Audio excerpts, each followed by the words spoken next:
মাছটা হলুদ মরিচ লবণ দিয়ে মাখিয়ে দেব। কড়াইটা আগে বসিয়ে দিয়েছিলাম, কড়াইটা গরম হয়ে গেছে। এখন কড়াইয়ের ভিতর দিয়ে দেব তেল, তারপর দিয়ে দেব মাখিয়ে রাখা সেই মাছের মাথা আর কয়েকটা পিস।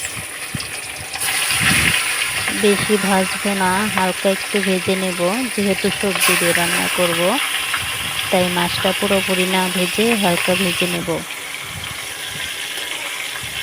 এক মাথা হয়ে গেলে আর এক মাথা উল্টায় পাল্টায় ভেজে নেব,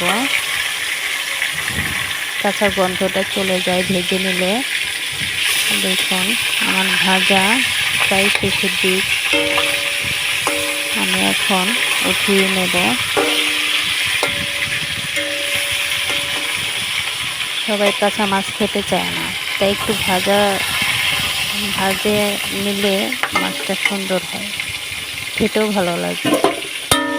উঠিয়ে নেব। তারপর আরও কয়েকটা পিস আছে, সেগুলোও আমি একইভাবে ভেজে নেব।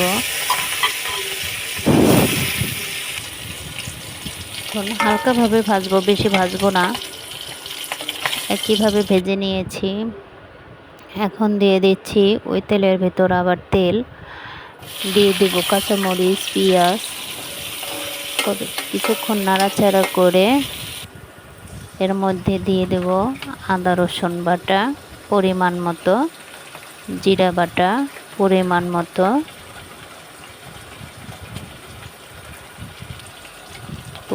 মতো, জিরা বাটা দিয়ে দিলাম। এখন দিয়ে দেব এর মধ্যে লবণ পরিমাণ মতো, হলুদ পরিমাণ মতো,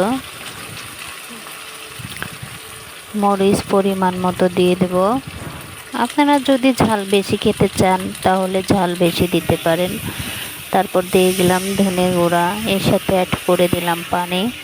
মশলাটা ভালোভাবে কিছুক্ষণ রান্না করতে হবে, কষিয়ে নেবেন মশলাটা। যে উপরে যখন তেলটা ভেসে উঠবে তখন সবজিটা ছেড়ে দেবেন।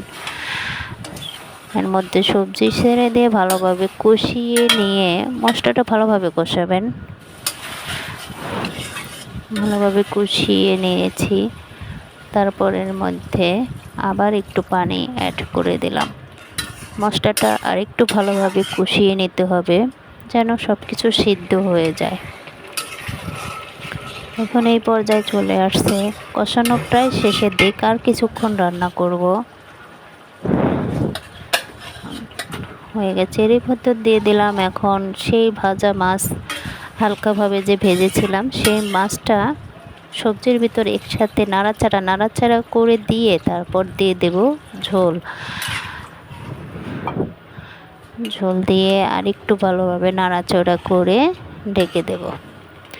এখন এর পর্যায়ে এসেছে, আর একটু রান্না করতে হবে, পানি বেশি আছে দেখতেছি, আপনারা এর মধ্যে টেস্ট করে নেবেন। দেখুন রান্নাটা হয়ে গেছে এভরিওয়ান, কি সুন্দর কালার চলে এসেছে।